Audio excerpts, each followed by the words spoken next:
ராஜ்யசபாவில் அந்த பில் கொண்டு வந்தப்போ இருந்த ஜிஎஸ்டி வேறு, இப்போது அமலாக்கமாக இருக்கிற ஜிஎஸ்டி வேறு. 286% வரைக்கும் இருந்தது. 286% நம்ம டாஸ்மாக் வரி தீக்குன்னு சொல்லிட்டு கடைசியில் வந்து காங்கிரஸ் பல்ட்டி அடிச்சிருச்சு. டக்குன்னு பிஜேபியை வந்து சப்போர்ட் பண்ணாங்க, பாஸ் பண்ணிட்டு போயிட்டாங்க பில்லை வந்து. ஹோட்டல்களுக்கு புரட்சித் தலைவி அம்மா வந்து 2% டேக்ஸ் வச்சுருந்தாங்க. தமிழ்நாடு இந்தியா முழுக்க வந்து 10% 18% வரைக்கும் டேக்ஸ். செக் போஸ்ட்டுன்னு வர்றதே ஒரு சென்டர் ஆஃப் கரப்ஷன் தான். இப்போ வந்து நிற்கிற இடத்துலலாம் ஏதாவது ஒரு எக்ஸ்பெடைட் மணி கொடுக்க வேண்டியிருக்கு, ஸ்பீட் மணி கொடுக்க வேண்டியிருக்கு. மோடியோட ஜிஎஸ்டியோ பி சிதம்பரமோட ஜிஎஸ்டியோ கிடையாது. புரட்சித் தலைவி அம்மா அவர்களுடைய தொலைநோக்கு பார்வையில் விளைந்த வரி கட்டமைப்பு. கருத்துக்களம் நிகழ்ச்சியில் மீண்டும் இணைவதில் மிக்க மகிழ்ச்சி. ஜிஎஸ்டி நாடு முழுமைக்குமான ஒரே வரி அமல்படுத்தப்பட்டுள்ளது. ஜிஎஸ்டி குறித்த பல்வேறு கேள்விகளுக்கு விடையளிக்க முன்னாள் அமைச்சர் மாஃபா கே பாண்டியராஜன் அவர்கள் இணைய இருக்கிறார். அவரிடம் கேட்பதற்கும் முன்வைப்பதற்கும் நிறைய கேள்விகள் இருக்கின்றன, கேட்கலாம். எங்கள் அழைப்பை ஏற்ற எங்களுக்காக நேரம் ஒதுக்கி மிக்க நன்றி சார். அம்மா அவர்கள் வந்து தொடர்ந்து வந்து ஜிஎஸ்டி எதிர்த்து வந்தாங்க. அந்த குழு கமிட்டி ஆரம்பிக்கும் போது அதுக்கு நீங்கள் தான் தலைமை ஏற்று இருந்தீங்க. அம்மா அவர்கள் இப்போ இருந்திருந்தால் இந்த ஜிஎஸ்டியை ஆதரிச்சிருப்பாங்கன்னு நினைக்கிறீங்களா? முதல்ல ஜிஎஸ்டி 2007 முதல் முறையாக உருப்பெற்றப்போ இருந்த ஜிஎஸ்டி கான்செப்ட் வேறு. அருண்ஜேட்லி முதல்ல வந்து ராஜ்யசபாவில் அந்த பில் கொண்டு வந்தப்போ இருந்த ஜிஎஸ்டி வேறு, இப்போது அமலாக்கமாக இருக்கிற ஜிஎஸ்டி வேறு. இந்த மூணுக்கும் வந்து மேஜர் டிஃப்ரென்சஸ். பி சிதம்பரம் அவர்கள் முதல்ல இதை கொடுத்தப்போ, பிரணாப் முகர்ஜி அதுக்கப்புறம் அவருக்கு பின் ஃபினான்ஸ் மினிஸ்டராக வந்து அதை எடுத்து கொண்டு போனப்போ ஜிஎஸ்டி என்பதில் ரொம்ப ஃப்ளெக்சிபிலிட்டிஸ் இருந்தது. அதே நேரத்தில் ஒரே வரி தான் இருக்கணுன்றதில் அவங்க தெளிவாக இருந்தாங்க. வரி கட்டமைப்பு மட்டுமல்ல, ஒரே வரி. அந்த ஒரே வரி என்பது என்ன, அந்த ஹோலி கிரேல தேடி அலைஞ்சிட்டு இருந்தாங்க. ஒரு 9 வருடங்கள் 2014 பிஜேபி அரசாங்கம் வரும் வரைக்கும் வந்து அதில் பெரிய மூமெண்ட் இல்லை. சித்தாந்த ரீதியாக அதை வந்து முதல்ல இருந்து எதிர்த்தது புரட்சித் தலைவி அம்மா அவர்கள். அந்த 2007 to 2014 பீரியடில் மிகப்பெரிய அளவில் அதற்கு எதிர்ப்பு கொடுத்தது புரட்சித் தலைவி அம்மா. எம்பவர்ட் கமிட்டி ஆஃப் ஃபினான்ஸ் மினிஸ்டர்ஸில் என்ன நிலைப்பாட்டில் நம்ம எதிர்த்தோம்னா, ஸ்டேட்டோட அட்டானமி வீக்கன் ஆயிடுது. ஏன்னா அந்த அடிப்படை அப்போ கூட பார்த்திங்கன்னா 8 வரிகள் மாநில அரசாங்கத்தில் இருந்தும் 8 வரிகள் மத்திய அரசாங்கத்தில் இருந்தும் ஒன்றா வந்து 16 வரிகளையும் ஒருங்கிணைத்து ஒரு குட்ஸ் அண்ட் சர்வீசஸ் டேக்ஸ், சரக்கு சேவை வரி, சில அடிப்படை சித்தாந்தங்கள் அந்த டயத்துலேயே அம்மாவுக்கு உடன்பாடு. அதாவது சரக்கு சேவை இரண்டையும் ஒரே தளத்தில் வச்சு. ஏன்னா சர்வீஸ் டேக்ஸ் பி சிதம்பரம் கொண்டு வந்தப்போ முதல்ல வந்து 4% இருந்தது. அப்போயும் வந்து அவர் சொன்ன விஷயம், இது 18% எட்டும், ஒரு 10 வருடங்களில் இது 18% எட்டும். அந்த நேரத்தில் சரக்குக்கும் சேவைக்கும் ஒரே நேர்கோட்டில் ரெண்டும் பயணிக்கணும் அப்படின்னு அவர் சொல்லியிருந்தார் சர்வீஸ் டேக்ஸ் இன்ட்ரடியூஸ் பண்ணுறப்போ. அப்போ வந்து பார்த்திங்கன்னா அம்மா எடுத்த நிலைப்பாடு இது சரி, சரக்கு ஈக்குவல் டு சேவைன்ற கான்செப்ட் சரி. பல மாநிலங்களுக்கு இடையில் வந்து இப்போ இன்றைக்கி ஜிஎஸ்டி வர்றதுக்கு முன்னால் 30 ஜூன் அன்னைக்கு பார்த்திங்கன்னா 106 ஸ்லாப்ஸில் நம்ம இருக்கோம். நாங்கள் என்ன செஞ்சோம், ஜிஎஸ்டி கவுன்சிலில் வந்து முதல்ல எல்லா ஸ்டேட்லேயும் இருக்கிற வேட் எவ்வளவு இருக்குது, வணிக வரி, எக்ஸைஸ் எவ்வளோ இருக்குது, சர்வீஸ் டேக்ஸ் எவ்வளோ இருக்குது, இது எல்லாத்தையும் சேர்த்து போட்டு, லக்ஸுரி டேக்ஸ் எவ்வளோ, என்டர்டெயின்மெண்ட் டேக்ஸ் எவ்வளோ, இது எல்லாத்தையும் சேர்த்து போட்டு ஒரு கம்பைன்டு இன்சிடென்ட் எடுத்து பார்த்தோம். கம்பைன்டு இன்சிடென்ட்ஸ் அப்போ என்ன பார்த்தோம்னா 4464 பொருள் சார்ந்த வகைப்படுத்துதல். நீங்கள் போடுற சட்டையிலேருந்து, கையில் போடுற வாட்சிலேருந்து, அந்த கேமராலேருந்து, இந்த தம்பி போடுற பேண்ட்லேருந்து எல்லாமே பொருட்கள், இது எல்லாத்தையும் வகைப்படுத்தணும். ஓகே, இப்போ இந்த சட்டையும் அந்த சட்டையும் அந்த சட்டையும் எல்லாமே சட்டை என்ற கேட்டகரியில் வருதுன்னு வச்சுக்கோங்க. அவங்க போட்டிருக்கிற சுடிதார், சாரி ரெண்டும் ஒரே கேட்டகரியில் இருக்கணுமா இல்லை வேறு கேட்டகரியில் போடணுமான்றது, இந்த சிந்தனை வந்து அந்த டயத்தில் 4400 சொச்ச கேட்டகரிஸாக இருந்தது. இந்த ஸ்லாப்ஸ், அதாவது இதுக்கு எவ்வளோ வரி மொத்தமாக எல்லாத்தையும் சேர்த்தோம்னா பார்த்திங்கன்னா 0% இருந்து 286% வரைக்கும் இருந்தது. 286% நம்ம டாஸ்மாக் வரி. ஓகே, ஸோ இதில் பார்த்தீங்கன்னா ஒவ்வொரு பொருளையும் நீங்கள் ஒன்றுக்கு மேலே ஒன்று வச்சு பார்த்தீங்கன்னா 101 ஸ்லாப்ஸில் இருந்தது. ஸோ இதை எத்தனை ஸ்லாப்ஸாக குறைக்கிறது? முதல்லே வந்து நம்ம பி சிதம்பரம் சொன்ன ஒரே வரி அப்படின்னு போனால் நல்லதா கெட்டதா அப்படின்ற ஒரு விவாதத்தில் முதல்ல நாங்கள் முடிவு பண்ணது, இது ஒரு 4 ஸ்லாப் இருக்கிறது நல்லது, அதற்கு மேல் செஸ்ஸாக போடுறது நல்லது, அந்த செஸ் வந்து ஒரு பர்பஸோடு போடுறது நல்லதுன்னு முடிவெடுத்தோம். இது வந்து புரட்சித் தலைவி அம்மா அவர்கள் எதிர்த்து நின்ற காலம். அதாவது ராஜ்யசபாவில் அந்த பில் வந்து எதுக்காக வந்ததுன்னா வந்து மாநில அரசாங்கங்களுக்கு என்று இருக்கும் சில அதிகாரங்கள், மத்திய அரசாங்கத்துக்கு என்று இருக்கும் சில அதிகாரங்கள், இந்த அதிகாரங்களை மாநில அரசாங்கத்திலிருந்து எடுத்து மத்திய அரசாங்கத்தில் எடுத்து ஜிஎஸ்டி கவுன்சில் என்ற ஒரு அமைப்பு கீழ் கொடுக்கிறது. அந்த ஜிஎஸ்டி கவுன்சிலுடைய கட்டமைப்பு மாநிலங்களும் மத்தியும் இணைந்து ராஜ்யசபாவுக்கு அப்புறம் ஒரு கவுன்சில் ஆஃப் ஸ்டேட்ஸ் உருவானது வந்து ஜிஎஸ்டி கவுன்சில் தான். ஸோ இந்த மாதிரி ஒரு கவுன்சில் ஆஃப் ஸ்டேட்ஸ் உருவாக்குறது, அதில் யாருக்கு எவ்வளவு வாக்கு வலிமை இருக்கணும், இதெல்லாம் வந்து கட்டமைக்கிறது தான் அந்த இது. காம்பன்சேஷன் கொடுக்குறதுனா யார் முடிவு செய்கிறது? இழப்பீடு மேனுஃபேக்சரிங் ஸ்டேட்ஸில் இந்த இதில் லாஸ் வரத்தான் செய்யும், தெரியும் எல்லாருக்கும். ஆனால் அது யார், எங்கிருந்து அந்த காம்பன்சேஷன் வரும், இழப்பீடு வரும், அந்த ஃபண்டுக்கு எங்கிருந்து பணம் போகும், இந்த மாதிரி விஷயங்களெல்லாம் அதில் வரையறுத்துருந்தாங்க அந்த பில்லில் வந்து. நாங்கள் வெளிநடப்பு பண்ணோம். ஏன்னா அப்போ வந்து நாங்கள் ஒரு 10 விஷயங்கள் அம்மா கேட்டிருந்தாங்க. அந்த அம்மாவோட குரலை நான் ஒலித்தேன் அந்த ஜிஎஸ்டி கவுன்சிலில். நான் ஒரு 10 விஷயங்கள் கேட்டதில் 1, 2, 3, 4ன்னு ஒன்றா தீர்த்து கொண்டே வந்தார்கள். 2 முக்கியமான இதை தீர்க்கலை அவங்க அந்த டயத்தில். அதை தீர்க்கணும்னு சொல்லிட்டு கடைசியில் வந்து காங்கிரஸ் பல்ட்டி அடிச்சிருச்சு. இன்றைக்கி இவ்வளவு பேசுகிற பி. சிதம்பரம் அவர்களே அந்த டயத்தில் வந்து எதற்காக அதை செய்தார் என்பது எங்களுக்கு இன்னும் கூட தெரியலை. டக்குன்னு பிஜேபியை வந்து சப்போர்ட் பண்ணாங்க, பாஸ் பண்ணிட்டு போயிட்டாங்க பில்லை வந்து. நாங்கள் எதிர்த்து நின்னோம் அந்த டயத்தில் வந்து. திமுக ஆதரித்து நின்றுது அந்த டயத்தில். ஒரே ஒரு கட்சி பெரும்பான்மையுள்ள கட்சியாக அதிமுக தான் எதிர்த்து. ஆமாம், அப்போ வந்து அவங்க டிஎம்கே வந்து ஆதரவு தெரிவித்தாங்க. அந்த நேரத்தில் நாங்கள் என்ன எதிர்பார்த்தோம்னா, குறிப்பாக மேனுஃபேக்சரிங் டேக்ஸ் கொண்டு வரணும்னு சொன்னோம். அதை அவங்க ஏற்றுக்கிடலை.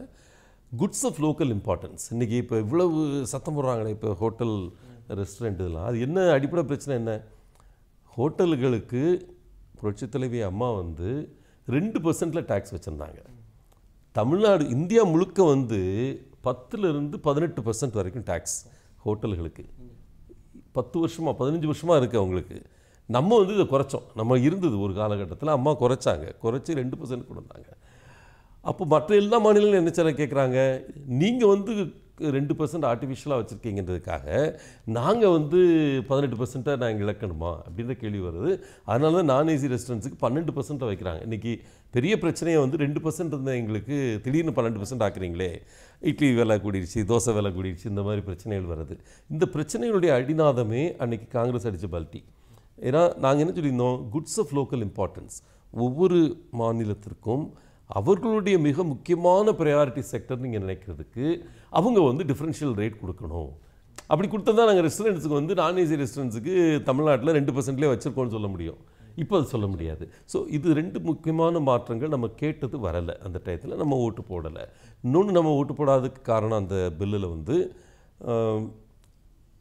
அவங்க சொன்ன இன்னொரு விஷயம், இந்த இழப்பீடு 5 வருடங்களுக்கு என்பது பார்லிமெண்ட் அதை மாற்ற முடியும் அப்படின்னு ஒரு பவரை கொண்டு வந்தாங்க பார்லிமெண்ட்டுக்கு.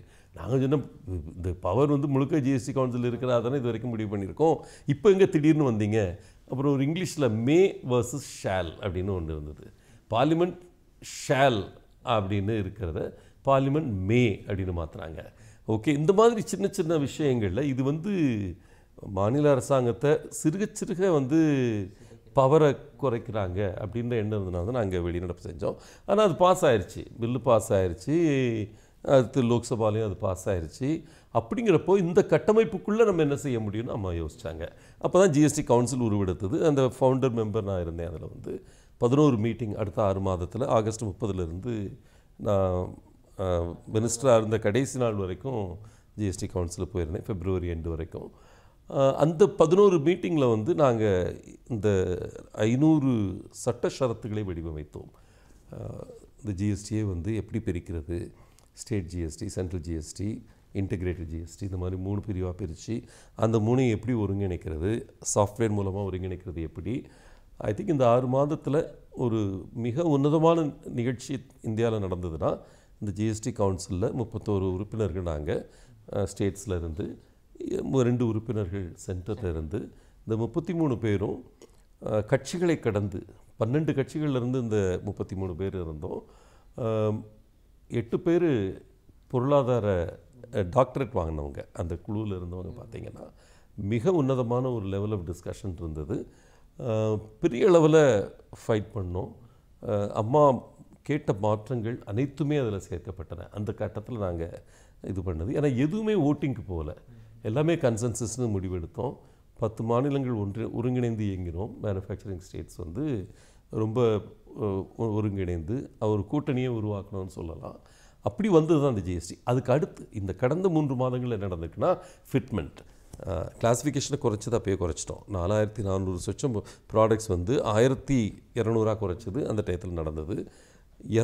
400 சேவைகளாக குறைச்சோம். சேவைகள் எல்லாத்தையும் வகைப்படுத்தி, இந்த வகைப்படுத்தினா தான் பெரிய பிரச்சனைகள் வரும் உங்களுக்கு.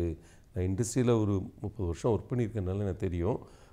பெரிய அளவில் டிஸ்பியூட், இன்ஃபேக்ட் 1,00,000 கோடிக்கு மேலே இன்றைக்கி வந்து டிஸ்பியூட்டில் இருக்குது. கமர்ஷியல் டாக்ஸஸ் டிஸ்பியூட், வணிக வரி சார்ந்த பெரிய அளவு டிஸ்பியூட்ஸ் வந்து இந்தியாவில் இருக்குது. இது மட்டும் இந்த கிளாஸிஃபிகேஷன் பிரச்சனையினால் வர்றதே 1,00,000 கோடிக்கு மேலே. ஓகே, இது குறைவதனாலே வந்து உங்களுக்கு ஒரு பெரிய ப்ளஸ். உங்களுக்கு இந்த இதில் வந்து இண்டஸ்ட்ரி வந்து இதை வரவேற்கிறதுக்கு அடிப்படை காரணமே இதுதான். ஒரு வகையில் ரைட் தான். ஸ்மால் அண்ட் மீடியம் செக்டர் இதில் என்ன பெனிஃபிட் அடையும் அப்படின்ற கேள்வியை பலரும் கேட்குறாங்க. என்னை பொறுத்த வரைக்கும் பெருநிறுவனங்கள் அநேகமாக யூனிஃபார்மாக இதை வரவேற்பதுக்கு காரணம் சில அடிப்படை காரணங்கள் இருக்குது. ஒன்று, ஒரு யூனிஃபார்மிட்டி வர்றப்போ அவங்களுக்கு டிஸ்பியூட்ஸ் குறையும்.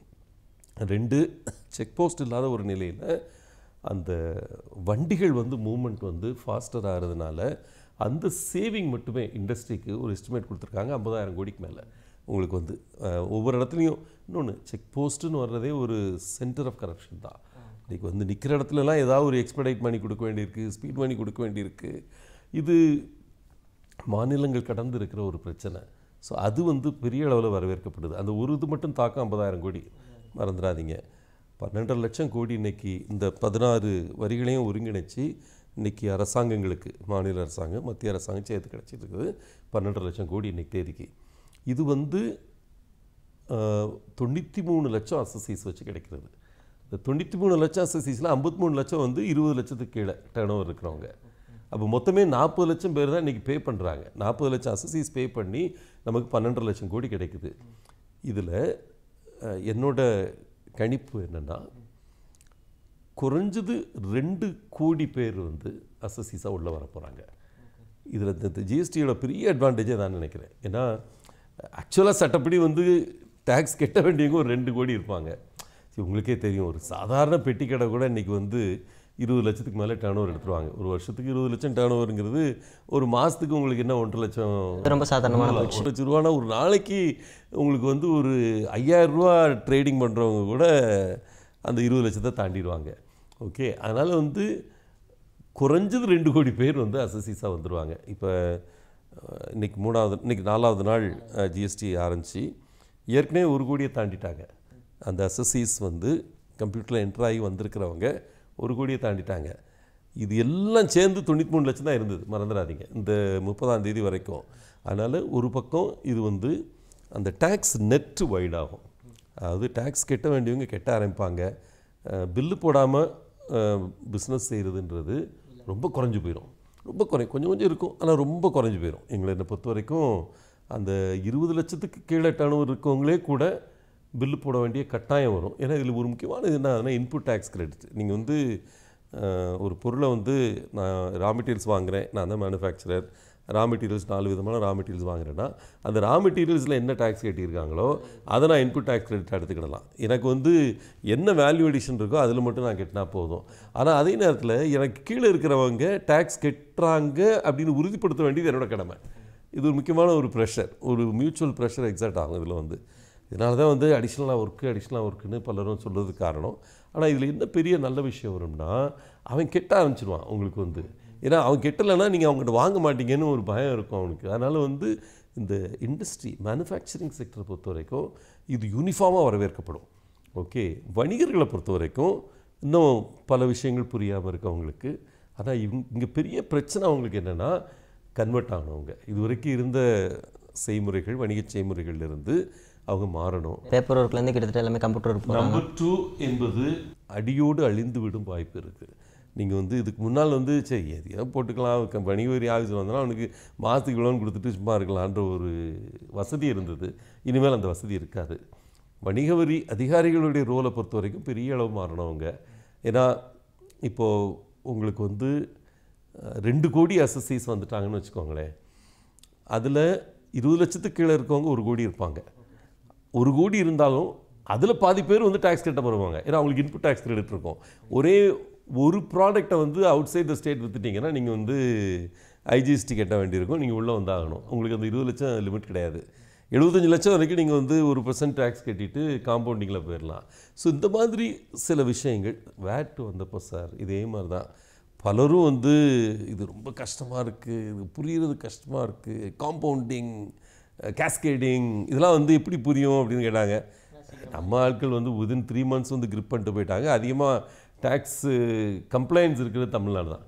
இன்றைக்கும் கூட கம்ப்யூட்டரில் வந்து உள்ளே போய் என்ட்ரு பண்ணுறதுன்றதை ரொம்ப ஈஸியாக நம்ம ஆட்கள் பண்ணி போயிட்டாங்க.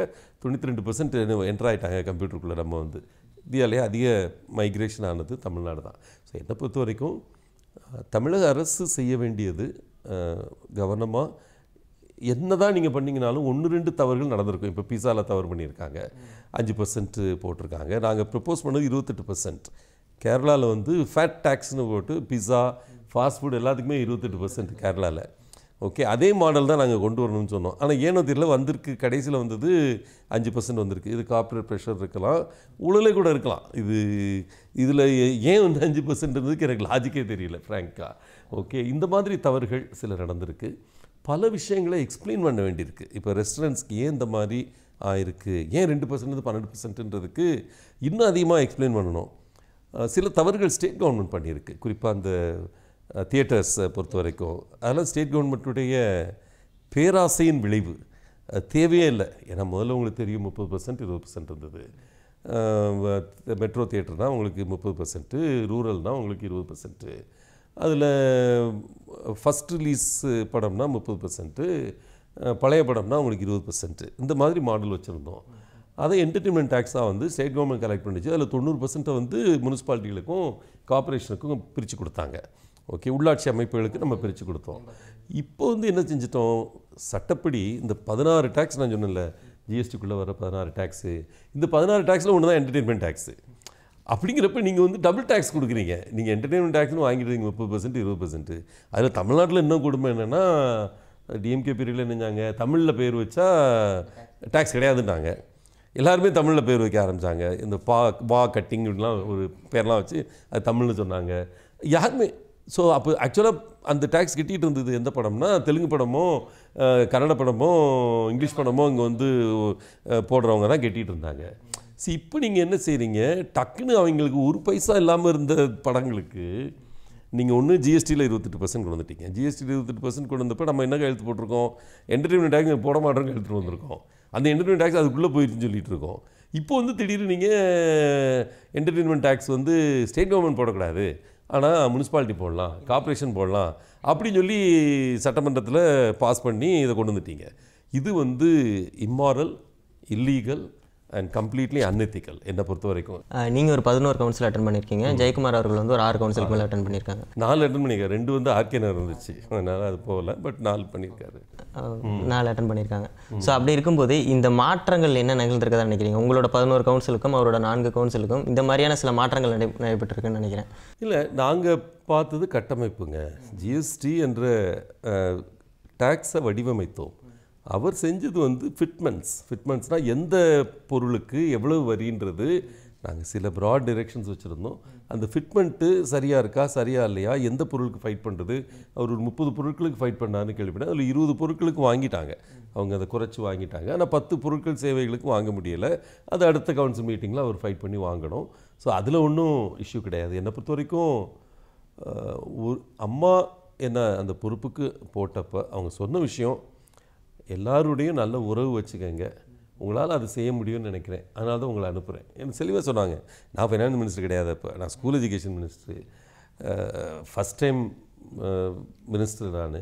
ஆனால் அவங்க அனுப்புனதுக்கு காரணம் வந்து 33 பேர் அதில் இருக்காங்கன்னா எல்லாருக்கூடையும் நல்ல உறவு வச்சு ஒரு நல்ல அலையன்ஸ் உருவாக்கி அந்த இடத்துல நீங்கள் செய்ய வேண்டியதை சாதிக்கணும் அப்படின்றது தெளிவாக சொல்லி அனுப்புனாங்க. அப்பா வந்து இப்போ அந்த குழுவில் தமிழகத்தின் பெரும்பான்மை எப்படி இருக்கிறதா நினைக்கிறீங்க? அந்த இல்லை, இவர் புதுசாக போயிட்டார்ல, இந்த டிஸ்ரப்ஷனில் வந்து ஒரு பிரச்சனை தான். அங்கே அநேகமாக எல்லாருமே ஃபஸ்ட் நேமில் கூப்பிடக்கூடிய லெவலில் இருந்தோம். நாங்கள் வந்து அந்த டயத்தில் ஒரு அமித் மித்ராலாம் அமித் தான் கூப்பிடுவோம். வெஸ்ட் பெங்காலோட ஃபைனான்ஸ் மினிஸ்டர் வந்து ரொம்ப நல்ல உறவு. தமிழ்நாடு ஹவுஸ் வந்து லிட்டரலி எல்லாரையும் கூப்பிட்டு எல்லோரும் பிரேக்ஃபாஸ்ட்க்கு வந்துடுவாங்க. அங்கே ஒரு நல்ல ஒரு ஹியூமன் ரிலேஷன்ஸ் உருவாக்கணும். அதை வந்து நான் பாஸ் ஆன் பண்ண முடியல ஜெயக்குமாருக்கு. அது பாஸ் ஆன் பண்ணுறது அவ்வளோ ஈஸியும் கிடையாது.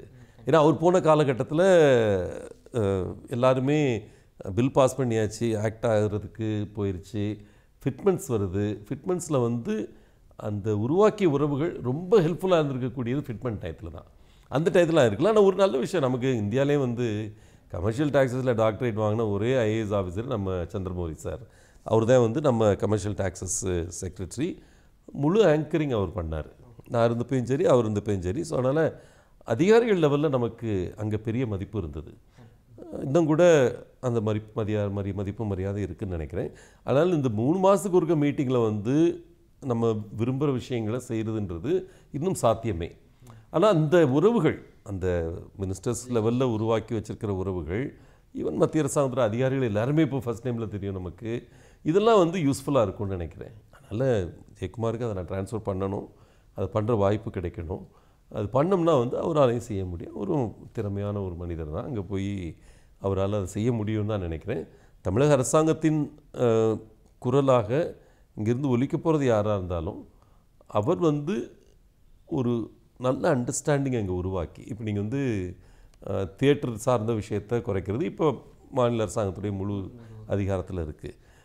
பட்டாசு சார்ந்த விஷயத்தை குறைக்கணும்னா நீங்கள் அதுக்கு பட்டாசு வந்து எந்த கேட்டகரியில் வருது, கிளாஸிஃபிகேஷனில் வருது, அதில் இருக்கிற மற்ற ஸ்டேட்ஸ் எது, லைக் எக்ஸ்ப்ளோசிவ்ஸில் சேர்ந்து வருதுன்னா எக்ஸ்ப்ளோசிவ்ஸில் ஸ்ட்ராங்காக இருக்குது வெஸ்ட் பெங்கால் இன்றைக்கி வந்து. ஸோ அவங்களோட நீங்கள் அலையன்ஸ் உருவாக்கி அவங்கள வந்து குரல் கொடுக்க வைக்கணும். நீங்கள் 4 பேர் சேர்ந்து குரல் கொடுத்தீங்கன்னா தான் உங்களுக்கு அந்த ஓட்டிங் பெர்சன்டேஜ் அங்கே வரும். அது எதிர்த்து யாரும் பெருசாக குரல் கொடுக்காமல் பார்த்துக்கிடணும் நீங்கள். அப்படின்னா தான் உங்களுக்கு வந்து இது சரியாக வரும். இப்போ ஃபுட் ப்ராடக்ட்ஸ்லாம் முழுக்க வாங்கிட்டு வந்துட்டோம்.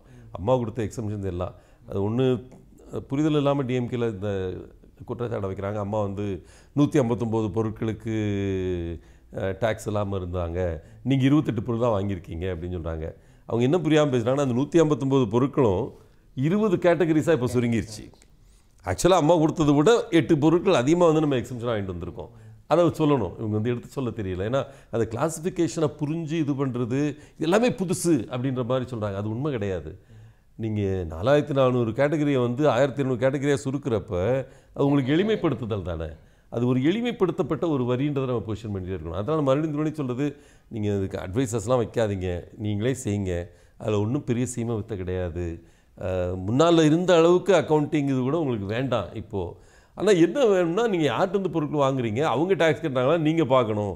அந்த ஓவர் சைட் ஒர்க்கு உங்களுக்கு கிடச்சிருக்கு, அதை நீங்கள் செய்யணும். இந்த மாதிரி வித்தியாசமான விஷயங்கள் தான் இருக்கே தவிர இது ஒரு நல்ல டேக்ஸ் ஸ்கீம். இது வெற்றி பெற வைப்பது மாநில அரசாங்கத்தின் கையில் இருக்கிறது.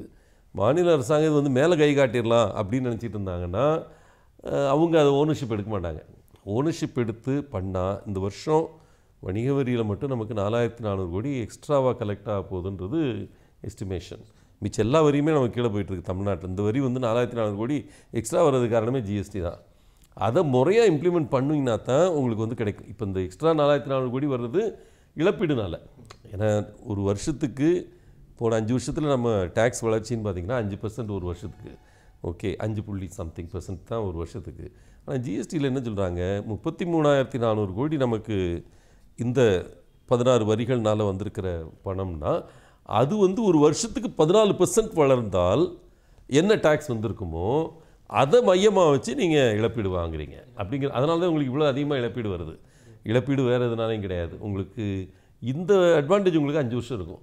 இந்த 5 வருஷத்துக்குள்ளே நீங்கள் இழப்பீட்டுனால நிற்காமல் டேக்ஸ்னால் நீங்கள் நிற்கணும். ஓகே, அப்படிங்கிறப்ப இந்த இழப்பீடு வந்து கொஞ்சம் கொஞ்சமாக குறைஞ்சிட்டே போகணும் 5 வருஷத்தில். இன்றைக்கி 4400 கோடி இழப்பீடு இருந்ததுன்னா அது வந்து 0க்கு வரணும் 5 வருஷத்துக்குள்ளே. அதுக்கு தக்கன உங்களுக்கு டேக்ஸ் ரைஸ் ஆகணும். அந்த டேக்ஸ் வரணும்னா அதிகமான பேர் டேக்ஸ் நெட்டுக்குள்ளே வரணும். இப்போ கெட்டாமல் இருக்கிற எல்லாரும் டேக்ஸ் நெட்டுக்குள்ளே கொண்டு வர்றதுக்கு மிகப்பெரிய அளவில் ஒர்க் பண்ணணும். அவங்க வந்து அந்த இடத்துல யாரெல்லாம் வயலேட் பண்ணுறாங்களோ அவங்கள பிடிக்கணும். ஸோ ஆடிட் வந்து ஸ்ட்ராங்காக இருக்கணும், என்ஃபோர்ஸ்மெண்ட் ஸ்ட்ராங்காக இருக்கணும். இதெல்லாம் செய்கிறப்போ உங்களுக்கு வந்து நீங்கள் நினைக்கிற அளவுக்கு நல்ல வரி கிடைக்கிறதுக்கு வாய்ப்பு இருக்குது. மக்களுக்கு அதே நேரத்தில் விலைவாசி குறையிறதுக்கும் வாய்ப்பு இருக்குது. ஏன்னா உங்களுக்கு தெரியும் 81% பொருட்கள் வந்து இன்றைக்கி 18% கீழே தான் டேக்ஸ். விலைவாசி குறைஞ்சிருக்குன்னு சொல்லிட்டு இருக்க அதே நேரத்தில் வந்து இன்றைக்கி டீயோட விலை 8 ரூபாயிலேருந்து 10 ரூபாய் இருக்குது, இட்லியோட விலைகள் ஏறி இருக்குது. ஸோ இதெல்லாம் வேறு நடந்து சில விஷயங்கள் வந்து என்னோட கருத்து, தாழ்மையான கருத்து வந்து எந்த சேஞ்ச் வந்தாலுமே வந்து சில வணிகர்கள் வந்து அதில் எப்படி லாபம் சம்பாதிக்கலாம் அப்படின்னு நினைக்கிறது இயற்கைங்க. இந்த கமர்ஷியல் டாக்ஸஸ் ஆஃபீஸர்ஸ் ரீடுன்ற பேரில் அச்சுறுத்தாமல் அதே நேரத்தில் ஜென்டலாக நீங்கள் வந்து விலைகளை குறைக்க வைக்கலாம். ஒரு அத்தாரிட்டி இருக்குது, ஆன்டி ப்ராஃபிட்டியரிங் அப்படின்னு ஒரு மெக்கானிசம் இருக்குது.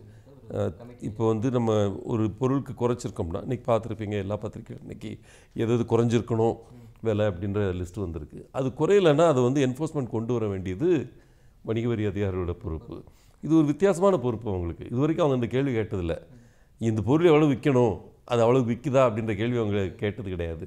அந்த காம்பிட்டன்ஸும் அவங்களுக்கு கிடையாது. ஸோ அதனால் இந்த இன்றைக்கி மோடி அவர்கள் சொல்லியிருக்கிறாரு, சார்ட்டர்ட் அக்கௌண்டன்ஸ் இந்த ரோல் எடுக்கணும்னு சொல்லி கொண்டு வந்திருக்கிறாரு. சிட்டிசன்ஸ் குரூப் வந்து இதில் ஒரு பெரிய ரோல் ப்ளே பண்ணணும்னு நினைக்கிறேன். மீடியா அதில் ஒரு பெரிய ரோல் ப்ளே பண்ணணும். இப்போ அவங்க டிஸ்பிளே பண்ணது எந்த பொருட்கள்லாம் ஆக்சுவலாக குறைஞ்சிருக்கணும் ஆனால் குறையலை அப்படின்றத மீடியாவில் ஹைலைட் பண்ணணும். இதெல்லாம் செஞ்சோம்னா அவங்களுக்கு ஒரு மாரல் ப்ரெஷர் வரும். சில போட்டி அதிகமாக இருக்கிற ஏரியாவில் ஆட்டோமொபைல்ஸ் மாதிரி இப்போ இதில் பார்த்தீங்கன்னா இன்றைக்கி வந்திருக்கிற 10 அட்வர்டைஸ்மெண்ட்டுமே ஆட்டோமொபைல் அட்வர்டைஸ்மெண்ட்டு. அவங்க இவ்வளோ குறைச்சிருக்காங்க, இவங்கள குறைச்சிருக்காங்க, அப்படியே மாறி இருக்குது விலைகள். ஆமாம், அந்த மாற்றங்கள் மற்ற துறைகள்லேயும் வரணுன்றது என்னுடைய கருத்து. இது வந்ததுன்னா ஜிஎஸ்டி வந்து ஒரு நல்ல வரியாக இருக்கும். எல்லா பொதுமக்களுக்கும் விலைவாசி குறைய வச்சு அதே நேரத்தில் வந்து இண்டஸ்ட்ரிக்கும் ஒரு பெரிய பெனிஃபிட் தரக்கூடிய துறையாக இருக்கும். லாஜிஸ்டிக்ஸ் எடுத்துக்கிட்டிங்கன்னா இந்த வருஷம் வந்து 50% வளர்ச்சி ப்ரொஜெக்ட் பண்ணியிருக்காங்க. அதுக்கு அடிப்படை காரணமே ஜிஎஸ்டி தான் அவங்கள பொறுத்த வரைக்கும். ஆட்டோ பொறுத்த வரைக்கும், வாகனத்துறையை பொறுத்த வரைக்கும் 20% வளர்ச்சி வரும்னு எதிர்பார்த்துட்ருக்காங்க இந்த வருஷம். ஸோ இதெல்லாம் பெரிய துறைகள். உங்களுக்கு வந்து கல்விக்கு இப்போ ஃப்ரீ ஆக்கியிருக்காங்க, ஹெல்த்துக்கு ஃப்ரீ ஆக்கியிருக்காங்க, டெலிகாமுக்கு ஒரு மார்ஜினல் இன்க்ரீஸ் தான் வந்திருக்கு, தங்கத்துக்கு இன்க்ரீஸ் இருக்குது ஆனால் 3%ல் ஸ்டாப் பண்ணியிருக்கோம். முன்னால் வந்து எல்லாருமே எதிர்பார்த்தது 5%. பட் தமிழகம் ஃபைட் பண்ணி வாங்கினா தான் 3%, இல்லைனா வந்து 5%ல் ஃபிட் பண்ணியிருப்பாங்க. யாருக்குமே புரியறதில்ல. தங்கம் வந்து ஒரு கலாச்சார பொருள்ன்றது வந்து புரியறதில்ல, ஆடம்பர பொருளாக பார்க்குறாங்க. இந்த இடங்கள்லாம் வந்து தமிழ்நாடுடைய பங்களிப்பு நிறையா இருந்திருக்கு. எனக்கு தான் அருண்ஜேட்லி அவருடைய வார்த்தை, இறுதி ப்ரெஸ் மீட் நாங்கள் எல்லாருமே அதில் கையெழுத்து போட்டு வந்த அந்த நாள், சட்டமாக்கப்பட்ட நாள், அவர் சொன்னது அந்த மேடையில் அவர் ரெக்கக்னைஸ் பண்ணார்.